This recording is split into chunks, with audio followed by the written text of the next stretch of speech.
Alright guys, we're going to talk about it. Show of hands, how many people believe that we are surrounded by an ice wall and the earth is flat? Hopefully not very many of you guys, but this slideshow illustrates a point that many flat earthers believe: we're surrounded by an ice wall that the government won't let us pass. We can see multiple photos here, a break in the ice wall, and a model of this ice wall. First and foremost, debunking the ice wall, we've actually flown over the North and South Pole as early as 1926, courtesy of Admiral Richard E. Byrd. Additionally, all of these photos that people mistake for the ice wall are actually known as ice shelves, and they have to be attached to a landmass, aka Antarctica. Flat earthers themselves have even disproven this theory with this experiment. You have a camera 5 meters up, a person holding a light, 2 holes in the wall right here. If the earth is flat, you don't raise the light up to meet the camera lens, however, they had to raise it up because of the curve. It honestly blows my mind that people still believe in the flat earth theory, given there's so much contradicting evidence, but hey man, you do you. I mean, the ice wall, yep, it might make sense, but the flat earth, that's too much. Lenny, Elon Musk is a brilliant businessman. He went to Stanford. He claimed he dropped out of Stanford after one day. He was never at Stanford. But he did later sue Stanford to get a letter saying that he did go to Stanford. Yeah, but he invented all the companies. At his first company, Zip2, he put plastic housing over a normal computer and debuted it to the entire company as a new supercomputer that he had built. But didn't he did PayPal. He did the PayPal. No, he made X.com the first time. And it was similar to PayPal, except the company was rampant with fraud. The name X.com made horrible with focus groups, and the employees of X.com went to the board and demanded that he be removed as CEO. They merged with PayPal, and PayPal's bought by eBay. So Elon is not a founder of PayPal, but he later sued PayPal to get a letter saying he was a founder of PayPal. Well, he did found Tesla. He's not a founder of Tesla either. The first time he debuted a car at a Tesla convention, he took a working Mercedes, fastened some extra body pieces with magnets, and drove it on stage and said that he made it. They had to have people pouring water on the engine before it came out so the car wouldn't explode. No way this can't be real, no way. The cat knows so much. As somebody who worked in Tenerife and lived there for a good couple of years in the mid-2000s and had exposure and experience with some of the criminal underworld that was out there, some of the mafia-run activities that were out there, I'm going to give my opinion on what I think has most likely happened with Jay Slater. Because I'm seeing a lot of conspiracy videos right now about what may or may not have happened to him. And actually, I think within some of these conspiracies and what people are talking about, there probably is an element of truth to this. So trigger warning, I'm preparing you now, trigger warning for what I'm about to discuss and talk about. Although people like to go to Tenerife to have a bit of fun and to have a party, there is a serious, and I mean serious, criminal underworld going on there, from the top authorities down to the police, and then obviously all of the civilians that are also involved in this stuff. So let's start with the fact that he was off at somebody's house. He met them at a festival, went back to their house, missed his bus the next day, and decided to just go wandering through the terrain and desert in the mountains in an attempt to get himself back to Los Cristianos. I sincerely believe that if that element was true and he was wandering around in that mountainous terrain, they would have found him by now.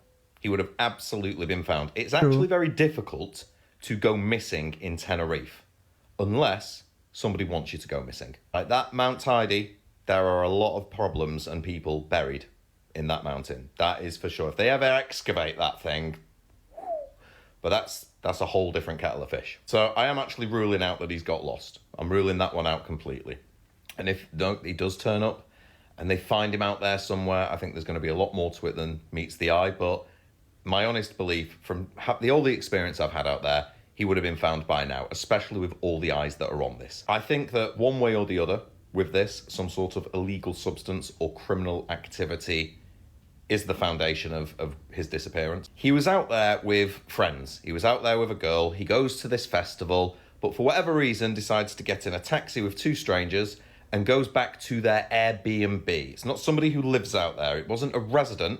It was somebody renting an Airbnb, who incidentally, they've now left the Airbnb. His friend, who has been interviewed numerous times, doesn't want their face shown. Now, straight off the bat, I've never seen it where somebody goes missing and their friends are discussing it and they don't want their face shown. So straight away, I've got a little red flag above that element of it. But we've also got the element that he had 1% left on his battery, allegedly, rang his friend and said, I'm really, really thirsty. I don't know where I am. I don't know where I'm going. I've missed my bus. Help me. I think any of us, if we only had 1% left on our phone, would send a message. We wouldn't risk a phone call and it cutting out in that phone call. So there's red flag for me, number 2. Red flag number 3, if you miss a bus and you know there's another one coming a couple of hours later, you're not going to try and attempt a 6, 7, 8 hour walk to that place. You're going to sit yourself at the bus stop. You're going to wait for a little bit longer. You're just going to wait for that bus. Like, why you would even attempt that walk, especially if you're thirsty, hungover, on a come down, whatever it may be, you wouldn't just go wandering off and try and make your own way there, knowing how far it is. We all deal with grief in different ways, and I'm not going to speculate too much on his mum and the way his mum is talking and acting. But if I was a parent and I'd been told that my son had gone missing in the desert, I certainly wouldn't be out there on cameras saying to the general media, if anyone's got him, if he's been kidnapped, please just let him go. Not even if anyone's got him, just the assumption someone has got him, in fact, and please let him go, please let him go.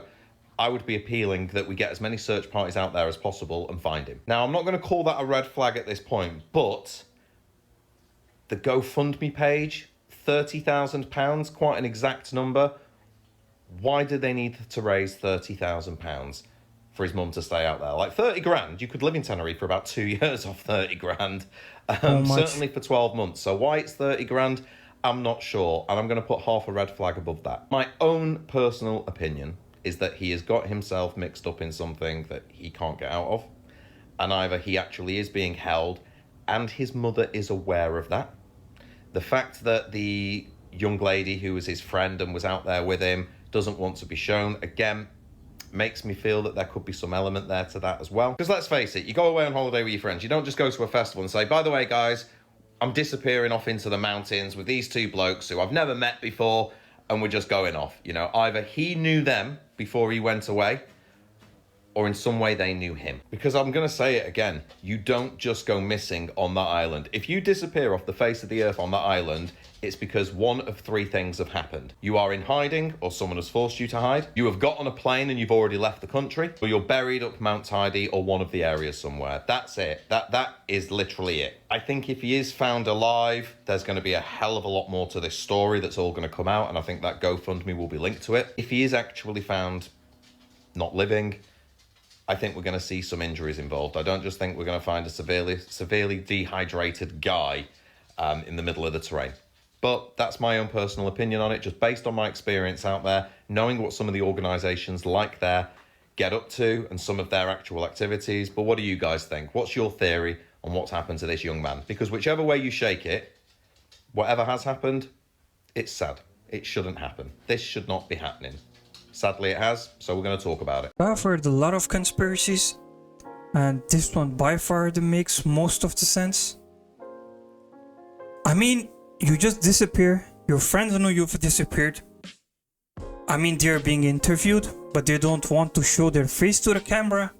It doesn't make sense. Slater's mum was sent a horrible Snapchat message saying to kiss your son goodbye. Let me explain. I saw this comment on my recent video. Why aren't you mentioning the text messages his mum got? Seems weird that no one's mentioning that. I did actually mention the messages in another video, I just didn't even know what they said at that point. But now I do, I've just found this. Basically, Jay's mum, Debbie, she landed in Tenerife waiting to hear news about her son because the police told her that it's for the best if she goes over there. And 10 minutes after she landed, she got a horrible Snapchat message, which they ended up screenshotting and sending to police. Apparently, this message on Snapchat said, kiss goodbye to your boy, you're never going to see him again, he owes me a lot of money. Jay's brother Zach managed to screenshot it before it disappeared, and then obviously she reported it. She now believes that Jay, who's supposed to fly home tomorrow morning, is being held against his will and has a feeling that something bad's happened. A celebrity is a person of interest in the death of Matthew Perry. The celebrity's name is not being revealed yet because it's still in ongoing investigations, but the cops recently did a search warrant on the celebrity's home and they seized a phone and a laptop.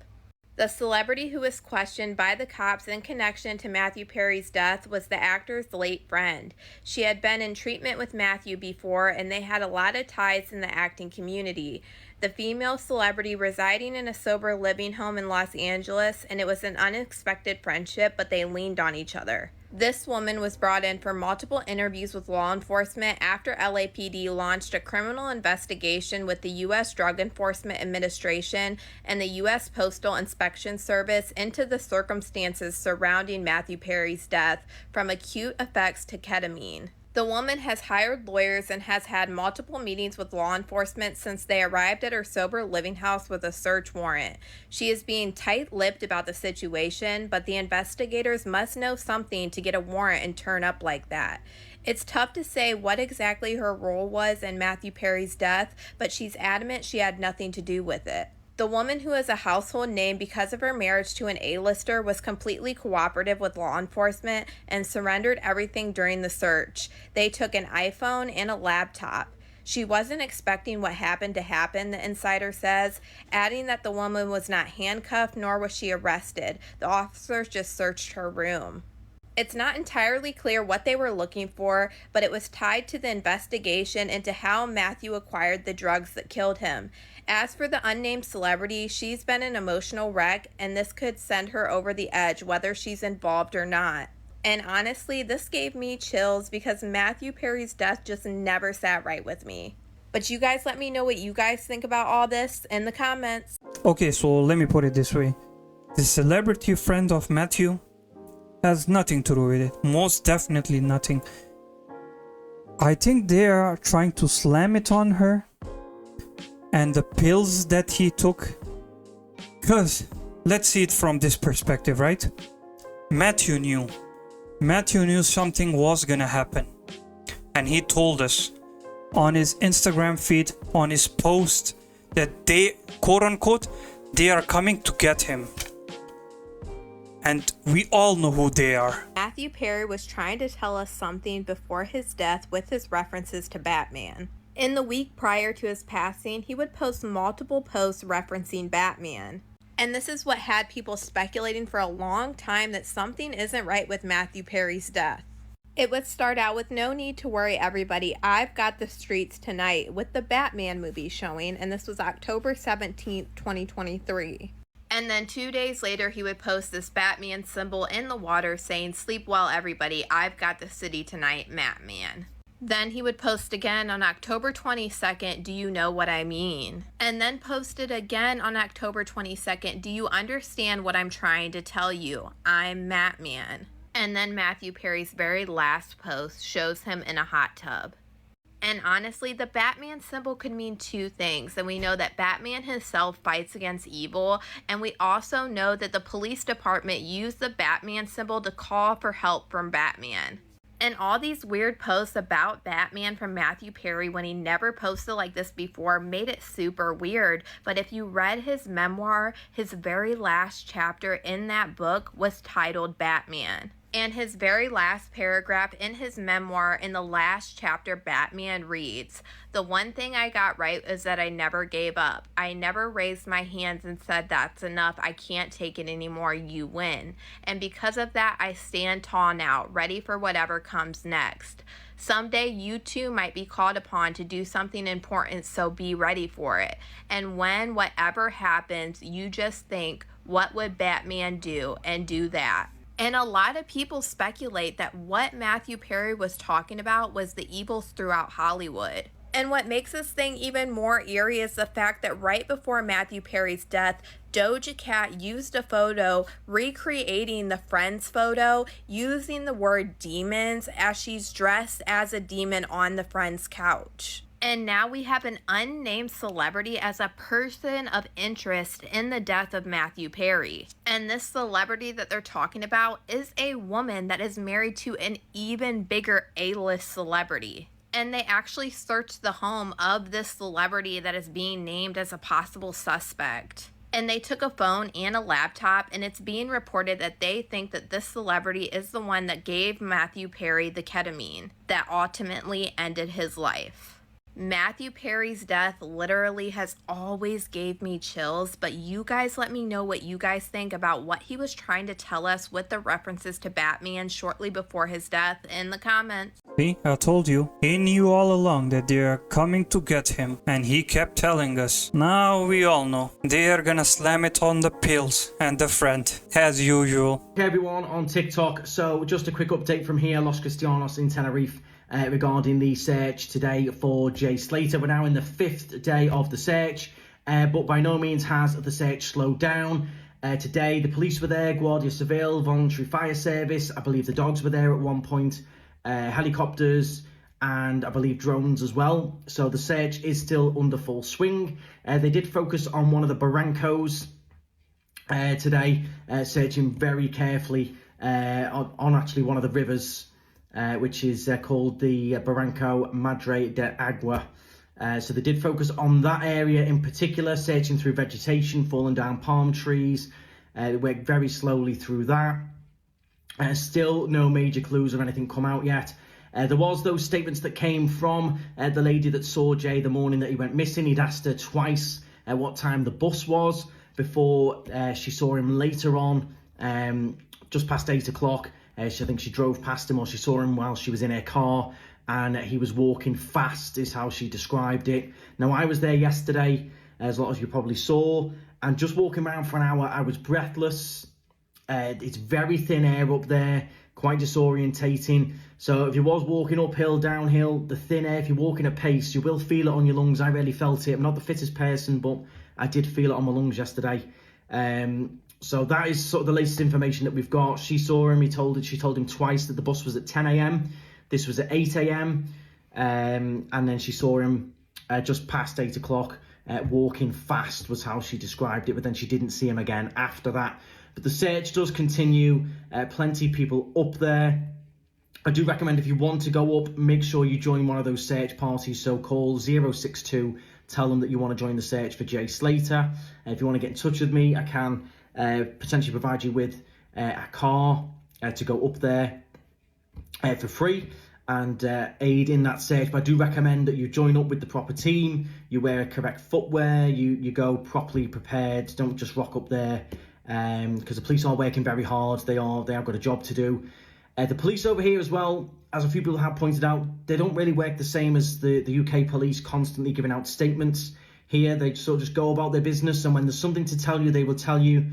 Other than that, they're not going to be commenting every 2 minutes on what's going on. They're very focused in that search. It is all still going on up in Masker. That is the main area, and it will continue again tomorrow. So any other updates, I will, of course, let you know. The Facebook group has been paused.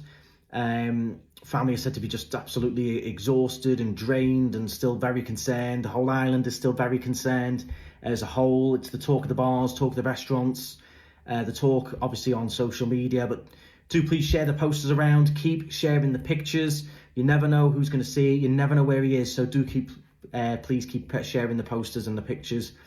And if there's any other new information tomorrow, I will, of course, update you. But for now, the search continues. It's still in that area, and they are working very hard, going right through all of the vegetation and leaving no stone unturned, as I can see it. So the hard work continues over here in Tenerife to find Jay.